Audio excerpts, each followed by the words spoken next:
Hai pelajar-pelajar, hari ini kita akan belajar tentang Form 4 Sejarah KSSM iaitu silibus baru pada tahun 2020 dan kita akan lihat pada nota dan latihan untuk bab 1.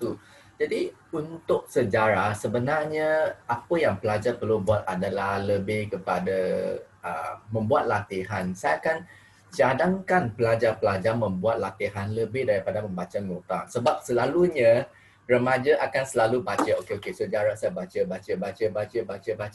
Akhirnya sampai pada waktu peperiksaan, pelajar masih rasa mungkin dia akan dapat 50 markah lebih kerana teknik pembelajaran yang bukan salah, tapi saya rasa teknik pembelajaran yang masih tidak baik. Saya rasa lebih baik jika pelajar tu mengambil masa untuk membeli buku latihan dan buat.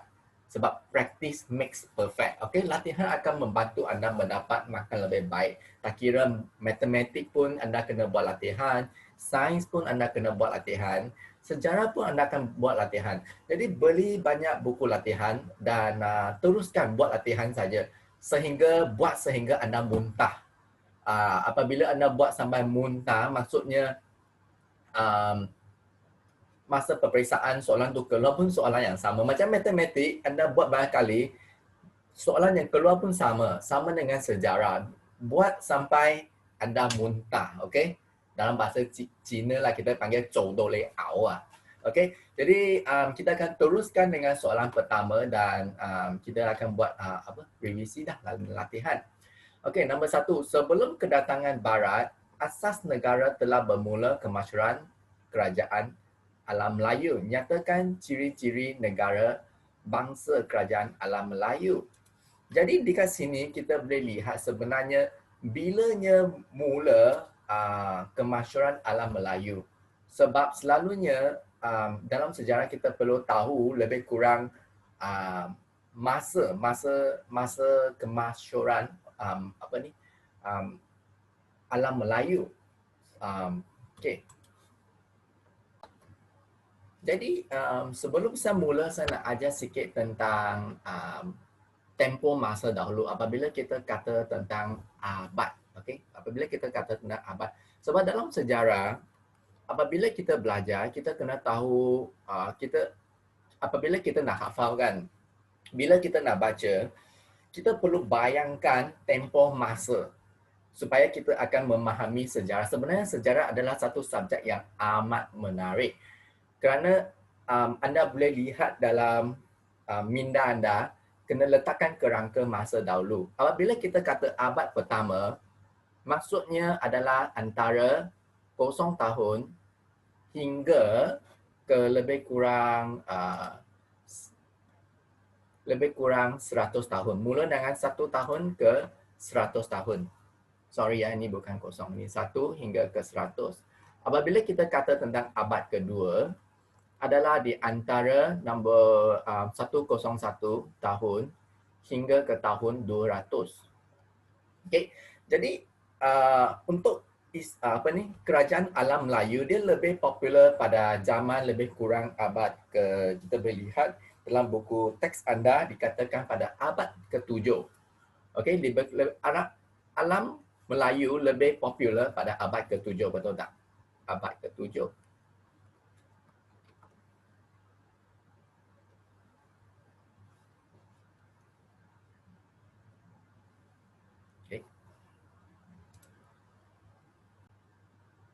Iaitu antara tahun, kita boleh lihat antara tahun lebih kurang 7 kan. Jadi kita mula dengan sini 700 sampai lebih kurang 601. Antara tahun 601 hingga tahun ke-700. Mengapa perkara ini berlaku? Kita boleh lihat mengapa lebih kurang abad ke-7 lebih popular. Kerana pada abad ke-6 iaitu lebih kurang abad ke-6 lebih kurang antara tahun 500 hingga 600 tahun adalah kemunculan Nabi Muhammad. Betul tak? Selepas kemunculan Nabi Muhammad, dia memenangi peperangan, kemudian dia ada kawasan. Kemudian selepas Nabi Muhammad, penyebaran Islam adalah lebih ketara. Sebab selalunya kita kaitkan Melayu lebih kepada dengan budaya, dengan agama Islam. Jadi kita melihat pada lebih kurang abad ke-7 adalah lebih kepada kita melihat ciri-ciri Islam. Sebelum tu ciri-cirinya adalah lebih kurang, di mana saya akan katakan mungkin kurang bukti dari segi benda bertulis, batu yang bertulis, batu nisan, alat-alat sejarah yang lain, artifak-artifak yang lain. Jadi kita boleh lihat kerajaan alam Melayu lebih kita tahu lebih banyak bukti pada lebih kurang abad ke-7, iaitu zaman Sriwijaya, okey, iaitu zaman Sriwijaya. Betul? Sebab masa tu kita bukan panggil kawasan tu Malaysia, kita panggil Tanah Melayu. Atau sebelum tu pun mungkin orang tu adalah orang-orang kampung, orang asli lebih banyak kan. Tak ada lagi macam kawasan berpusat. Jadi pada masa itu ini adalah lebih kepada kerangka masa. Okey, jadi sekarang kita lihat pada soalan ni. Nyatakan ciri-ciri negara kerajaan alam Melayu. Jadi apabila mereka buat pembacaan balik kepada tempoh abad ke-7 Sriwijaya, mereka dapati ada lebih kurang ciri-ciri negara. Kita lihatlah ciri-ciri negara. Ciri-ciri negara bangsa alam Melayu adalah, nombor pertama kita boleh kata adalah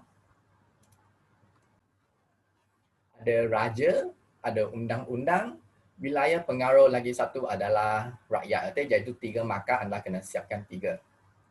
Masa itu kita baru nak katakan pada abad ke lebih kurang, abad dahulu lah, lebih kurang pada yang zaman dahulu, kita nak kata sesuatu benda iaitu negara. Iaitu raja, undang-undang, ada wilayah pengaruh dan rakyat. Betul tak? Kalau anda pergi lihat satu kawasan, kawasan tu adalah kampung. Kemudian ada ketua kampung. Adakah kita akan panggil kawasan tu adalah sebagai negara? Tidak, bukan. Jadi kita panggil sesuatu itu negara, ciri-ciri negara, iaitu di sini kita kata negara alam Melayu. Iaitu kalau kita kata negara, mesti contohnya ada satu kawasan yang luas, ada sistem pentadbiran, ada raja. Jadi kita lihat dekat sini pun sama. Okay? Apabila kita kata sesuatu negara, contoh negara Malaysia, adalah negara. Mengapa panggil negara Malaysia? Kerana kita ada yang di-Pertuan Besar Agong, kita ada Perdana Menteri, kita ada wilayah. Bukan kita pergi ke Kalimantan, ada orang asli kita, oh ini adalah negara baru. Bukan kan?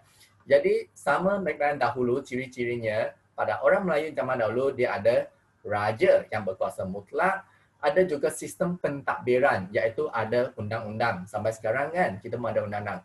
Kemudian ada kawasan pengaruh, wilayah pengaruh dan rakyat. Anda akan dapat 4 markah. Jadi lebih kepada hafal dan memahami soalan. Raja merupakan salah satu ciri negara bangsa kerajaan alam Melayu. Okey? Huraikan ciri-ciri tersebut. 3 markah. Maksudnya apakah ciri-ciri raja? Okey? Ciri. Huraikan ciri-ciri negara bangsa alam Melayu. Jadi untuk soalan ni kita lihat pada ciri-cirinya adalah raja menjadi tonggok utama kerajaan. Raja juga memperoleh ketaatan rakyat dan raja ditaati dan dianggap suci.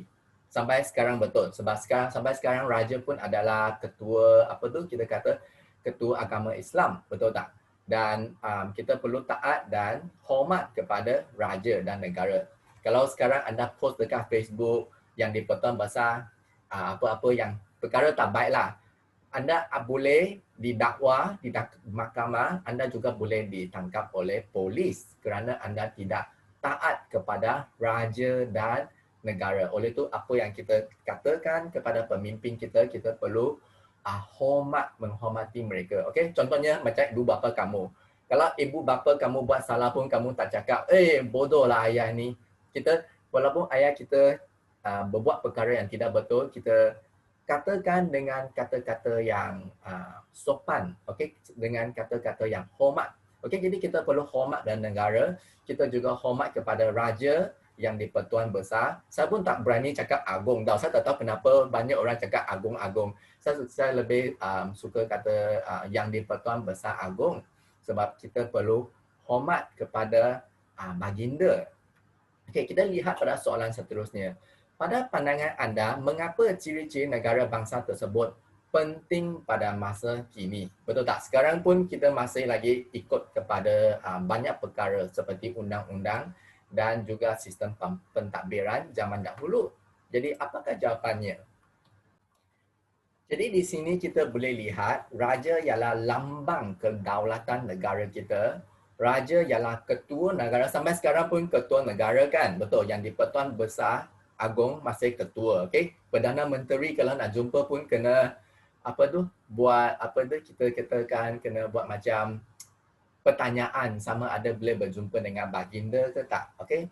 Dan undang-undang menjaga keamanan negara, betul tak? Sebab yang di-Pertuan Besar Agong sekarang adalah ketua tentera. Sebab tu kalau dalam tahun ni kita panggil dalam politik, Perdana Menteri nak mengisytiharkan state of emergency sebab COVID-19 pada tahun ni. Jadi dia kena tanya Agong boleh ke, dan bulan lepas lah tak silap saya Agong yang di-Pertuan Besar Agong cakap tak payahlah sebab COVID-19 is in our control. Jadi ini adalah kuasa, kita boleh lihat kuasa yang di-Pertuan Agong masih amat berkuasa di Malaysia. Kita ada daulat tuanku dan kuasa yang di-Pertuan Agong tidak boleh dipersoalkan. Maksudnya anda tidak boleh dalam undang-undang atau dalam perlembagaan kita sudah katakan kuasa yang di-Pertuan Agong tidak boleh dipersoalkan. Maksudnya anda tidak boleh kata, mengapa ada raja ini, saya tak mahu, tak boleh, tidak boleh dipersoalkan. Kalau anda mempersoalkan kedudukan raja-raja orang Melayu, anda boleh ditangkap oleh polis, okey, kerana anda telah melanggar perlembagaan. Bukan undang-undang tak, perlembagaan, kemudian baru undang-undang. Kita belum sampai tu. Apabila kita sampai bab tu, kita akan belajar yang di mana perlembagaan macam lebih besar daripada undang-undang. Sebab perlembagaan yang membentuk undang-undang. Soalan yang seterusnya kita lihat. Kesultanan Melayu Melaka mempunyai sistem pentadbiran yang lengkap dan tersusun. Ya, betul. Sebab pada masa dahulu, terutamanya pada zaman pemerintahan Nabi Muhammad, zaman pemerintahan Sultan Mahmud pun amat kuat. Dulu Islam memang sangat berkuasa, okey. Dan mereka telah memenangi banyak peperangan. Setiap kawasan pentadbiran ini dikenali sebagai kawasan pegangan. Nyatakan dua peringkat sistem pentadbiran Kesultanan Melayu. Jadi ada dua peringkat. Apakah peringkat tersebut? Okey, untuk ini anda kena cari buku teks adalah peringkat pusat dengan peringkat jajahan. Okey, jelaskan salah satu peringkat dua-dua. Jadi anda boleh pilihlah nak cakap peringkat pusat ke peringkat jajahan. Jadi dekat sini saya pilih peringkat pusat jajahan. Kena tulis sinilah atas pusat jajahan. Dan kita boleh lihat terdiri, okey, contohnya kita boleh lihat sini 4 markah. Maka anda boleh pilih 4 isi daripada sini. Jadi sementara kita menjawab, kita juga belajar, okey. Jadi di peringkat pusat jajahan, peringkat pusat, kita tahu terdapat bendahara, penghulu, bendahari, temenggung dan laksamana. Macam sekarang lah, bendahara macam Prime Minister. Penghulu bendahari macam Menteri Kewangan. Temenggung lebih kepada Menteri Keselamatan Negara, atau laksamana lebih kepada Menteri Askar, Menteri Askar, Menteri Menteri Askar macam tu lah, Menteri.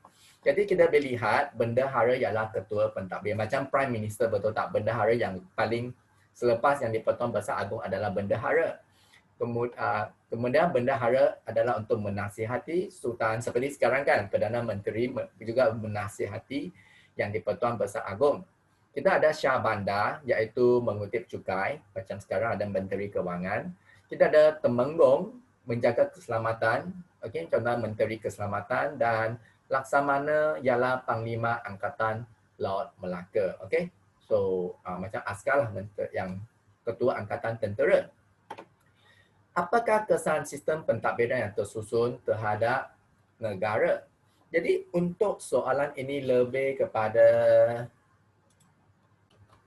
soalan hebat. Okey, selalunya pelajar rasa soalan hebat susah kan. Sebenarnya bonus point soalan hebat untuk sejarah ni. Contoh, apakah kesan sistem pentadbiran yang tersusun? Banyak jawapan yang apa-apa jawapan munasabah pun boleh. Contoh, anda boleh kata negara akan lebih aman, negara dihormati oleh orang lain, perpaduan rakyat akan terjamin, sistem pentadbiran yang baik, sistem ekonomi yang baik. Ada banyak jawapan anda boleh tulis. Jadi anda boleh tulis untuk soalan ni adalah 4 markah, maka anda kena tulis 4 isi. Jadi untuk soalan ni saya akan tulis kecekapan dalam sistem pemerintahan. Orang lain akan memperlihatkan kebijaksanaan pemerintah. Okey, kita juga akan dihormati oleh negara lain dan ini akan dapat mengukuhkan perpaduan rakyat, keamanan negara akan terjamin, sistem ekonomi negara akan bertambah baik dan pentadbiran negara akan tersusun secara sistematik. Ada banyak jawapan dan soalan ni adalah 4 markah. Anda perlu dapat 4 markah. Ini macam markah bonus. Macam kawan kamu tanya, apa kebaikan membaca buku? Jawab saja, ini adalah soalan hebat. Okey. Jadi sampai sini saja untuk video bab 1 part 1. Saya harap akan jumpa dengan anda pada video yang seterusnya, iaitu bab 1 part 2. See you. Bye-bye.